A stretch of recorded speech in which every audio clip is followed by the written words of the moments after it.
Hello everyone. Today I would like to explain you what discourse markers is.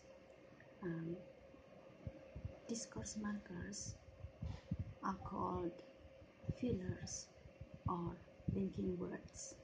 For example, the use of oh, well, and, but, or, so, because, now, I mean, and so forth. The fillers here do not change any meaning in a sentence. Discourse markers are phrases or words that mark boundaries in conversations. For example, turnover signals, breaker signals, backchannel signals, and preamble signals. If you learn pragmatics in the conversational analysis or in a cooperative principles, you also learn what backchannel is. So, in bahasa, discourse markers itu kata yang digunakan untuk membatasi sebagai batasan dalam percakapan.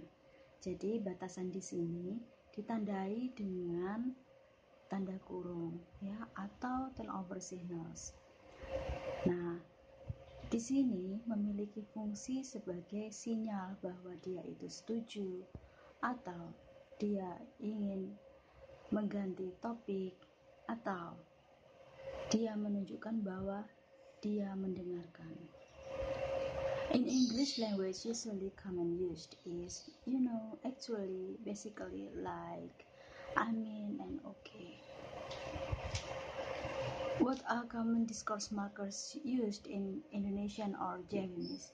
It's a kind of quiz that I have ever told you in a class, right?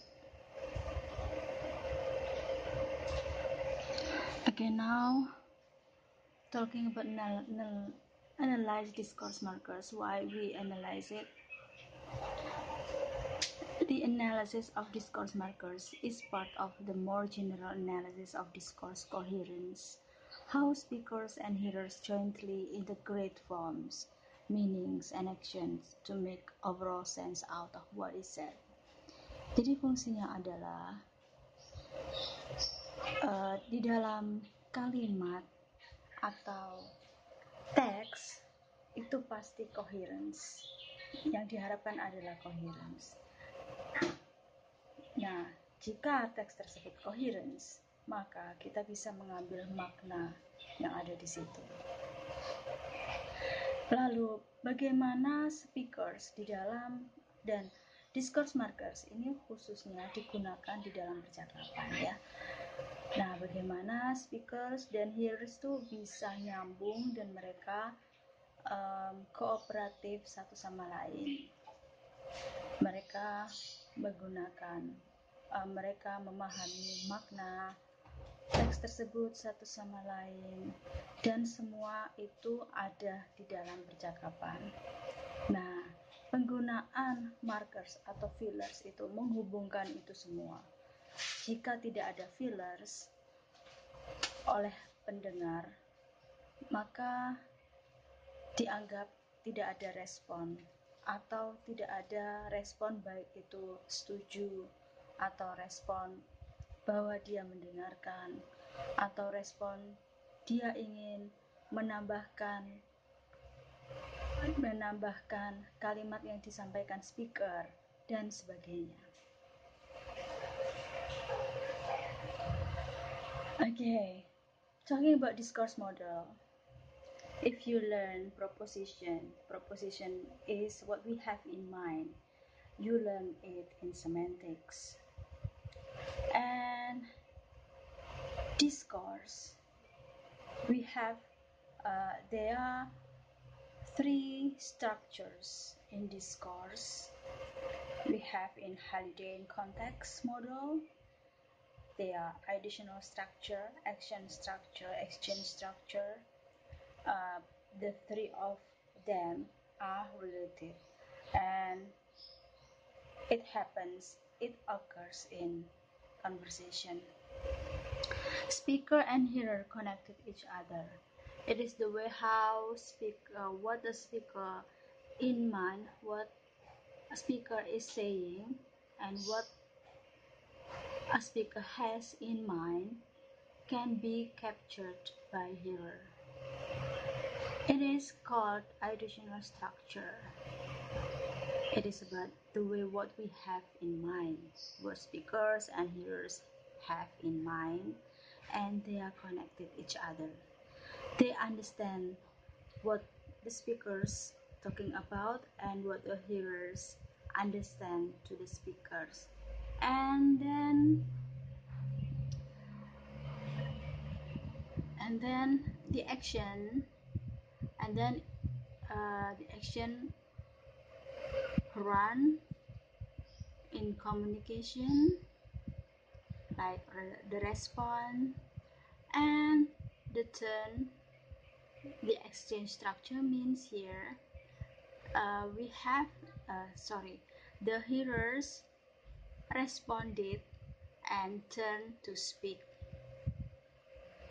Okay, the information is still here. The information of conversation between them happened. Yeah, that's the explanation. The discourse model indicates two kinds of non-linguistic structures, an action structure and an action structure. In an exchange structure include conditionally relevant, adjacency, pair parts. It means there is asking and then answer or greeting. Yeah, they respond to each other. Meanwhile, an action structure is using itself to indicate that speech acts are situated not only in terms of speakers, identities, and social settings, but in terms what action precedes, what action is intended to follow, and what action actually does follow.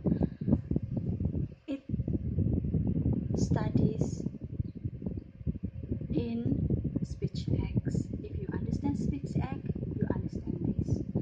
Another structure of discourse is ideational. In contrast to exchange and action structures, which pragmatically central role which speakers and hearers negotiate. They are propositions, in other words, semantic structures called ideas. Oke, akan saya simpulkan in bahasa. Jadi di dalam discourse model itu ada interaksi antara speaker, pembicara, dan the hearer, pendengar. Apa yang disampaikan oleh speaker adalah apa yang berasal dari pikirannya, dan jika apa yang disampaikan itu bisa diterima oleh pendengar, artinya mereka memiliki persamaan ideas, ya, atau informasinya itu sama, nyambung. Oke, dan bukti bahwa itu nyambung dari action yang diberikan oleh keduanya, dan juga ada timbal balik antara pendengar untuk bergantian berbicara dan speaker akhirnya menjadi pendengar. Saya mau menjelaskan mengenai proposition. Proposition itu apa yang ada di dalam pikiran kita, itulah proposition. Apa yang ada di dalam pikiran kita, baik itu kita menerima informasi sebagai kita menerima, ya, atau sebagai pendengar di sini. Nah, itu jika apa yang diterima itu sesuai, nah, berarti dia seide dengan speaker, ya. Jadi proposition itu apa yang ada di dalam pikiran kita.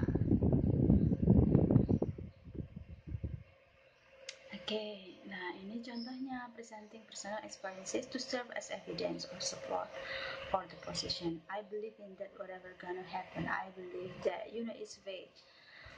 I believe The way to say ini menunjukkan bahwa dia ingin diperhatikan. Itu adalah filler ya, atau marker atau discourse marker. Because my husband, the use because juga, because di sini bukan dia memberikan sebab atas suatu akibat ya, tapi dia ingin diperhatikan, dia ingin menyampaikan sesuatu dan ingin pendengar itu memperhatikan. Kemudian the use of and itu juga sama, and at the same time. Nah, jika di situ dalam satu percakapan kita akan mengetahui situasinya seperti apa, sehingga kita bisa memberikan makna. Dia mengatakan because karena dia ingin diperhatikan, ada hal penting yang ingin disampaikan. Mungkin karena pendengar itu tidak begitu memperhatikan karena sibuk sendiri atau tidak peduli atas hal lain. Misal seperti itu. Ini begitupun juga dengan ini, begitu ya. Jadi semoga kalian bisa menarik mana kata yang merupakan fillers di sini ya. Seperti yang F, saya akan menunjukkan because, because itu kan conjunction, tapi di sini bukan sebagai conjunction, tapi dia sebagai fillers. Sama kayak kita di bahasa Indonesia, itu kan kuis yang tadi ya, yang saya tanyakan. Kalau di bahasa Jawa atau bahasa Indonesia, contoh filler bagaimana, atau contoh discourse marker bagaimana? Kalau di dalam bahasa Indonesia seringkali kita mendengar kata jadi, nah semacam itu loh. Nah, jadi itu gini lah, akhirnya jadi di sini bukan jadi kesimpulan, tapi dia sebagai filler untuk memulai percakapan seperti itu, dan seringkali kita mendengar seperti itu. Oke. Ini juga ya.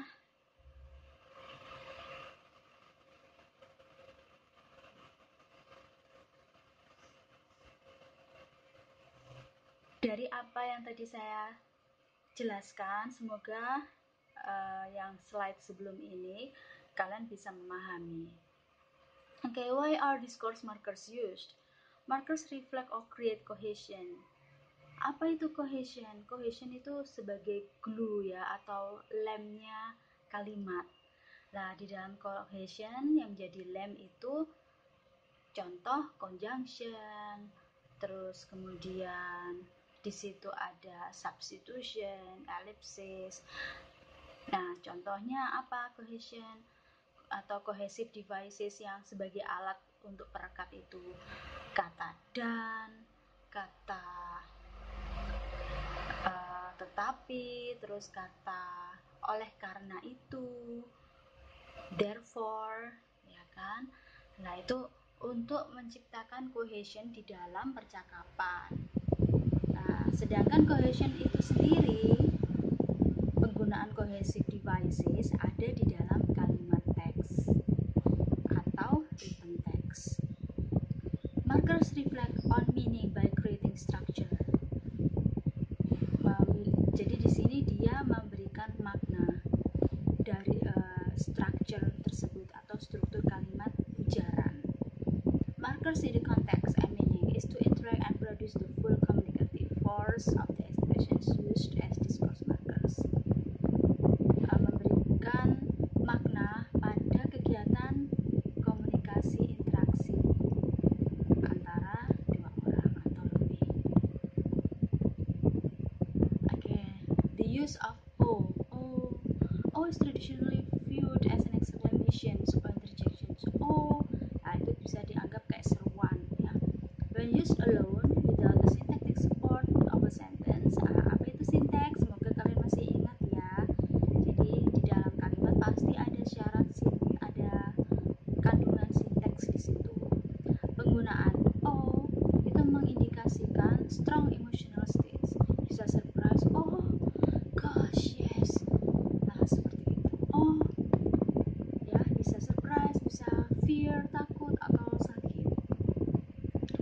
speaker shift orientation during conversation. Not only as they respond effectively to what is said, but as they replace one information unit with another, as they recognize those information which has become conversationally relevant, as they receive new information to integrate into an already present knowledge base.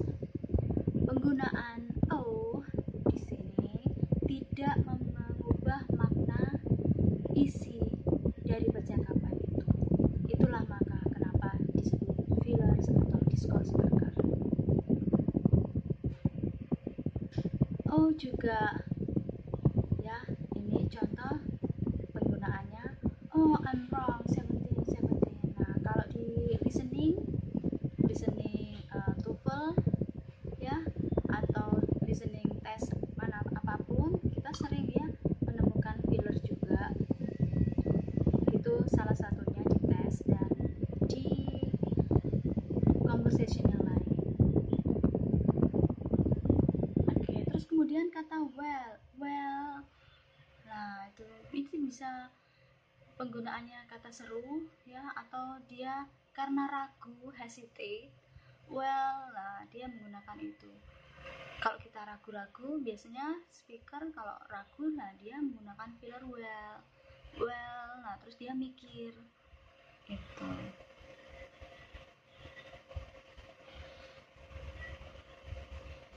Atau well juga bisa digunakan untuk penolakan. Well, I don't think so. Seperti itu. Ya, kenapa kok pakai filler? Supaya tidak menyakiti pendengar. Itu tujuannya. Ada rasa keraguan dia mau mengucapkan itu, apakah pendengar akan sakit hati atau tidak, maka filler digunakan. Kalau di bahasa kita, contoh kayak gini. Gini loh, sebenarnya itu kan actually kan. Sebenarnya aku kurang setuju. Nah, pada intinya poinnya adalah aku kurang setuju. Fillernya udah panjang, udah pakai sebenarnya gini loh, nah kayak gitu. Itu filler ya. Oke, discuss connective penggunaan and. Nah, and di sini tidak berarti dia penghubung kalimat ya, dia juga bisa sebagai fillers. Contoh, we have supper or dinner here and I don't see any problem lah. Dia menambahkan informasi di situ tujuannya, bukan sebagai pengikat atau penambah dari kata yang sudah ada, walaupun nampaknya itu dia sebagai penambah kan. Seperti itu. Kita tahu kan dalam kalimat penggunaan and itu harus sama jika yang sebelumnya noun and kemudian harus noun, atau verb and verb. Seperti itu ya. Nah, terus contoh lagi penggunaan and. Well ini juga filler ya. And we have met once a month. Nah, di dalam percakapan setelah titik kemudian kita menggunakan and, itu tidak apa-apa. Tapi tidak boleh di dalam writing atau academic writing ya.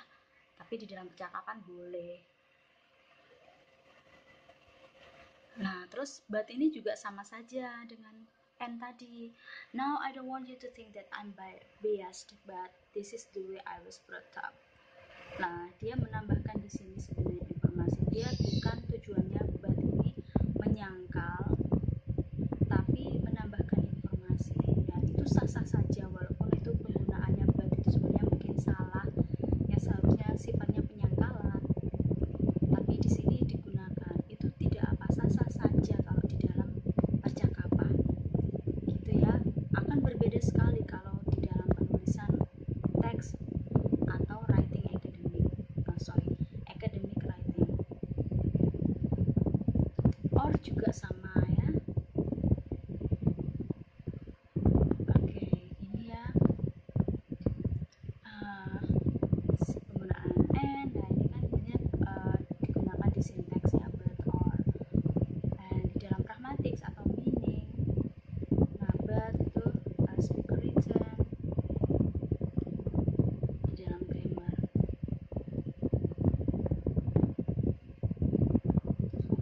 Penggunaan or, itu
of now and then. Oke, ini intinya ya. Pragmatics itu masuk semua. Dia dialektik bisa menjadi filler juga. Oke, itu tergantung situasinya bagaimana, situasi dalam kalimat. Jika filler tersebut, kata tersebut tidak mengubah makna isi, itu berarti filler ya.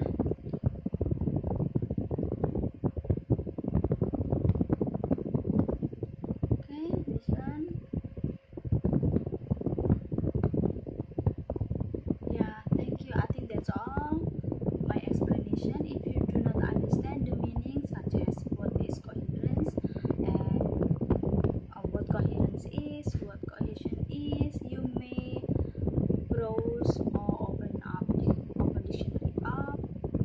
Yeah, the point is, don't be lazy to open dictionary, especially Oxford Dictionary.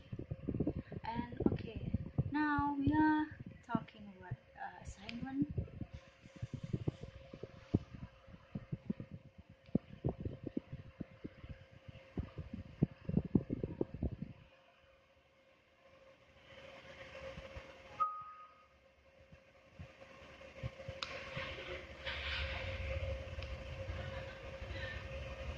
Oke, tugasnya kemarin adalah menganalisa ya. Kalian menganalisa, mengambil judul film di sini.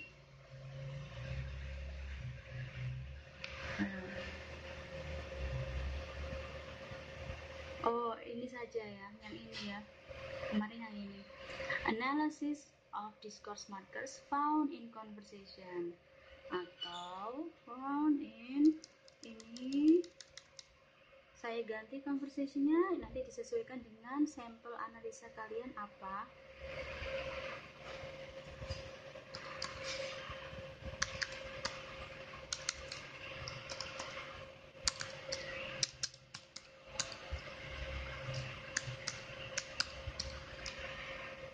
Contohnya seperti ini ya.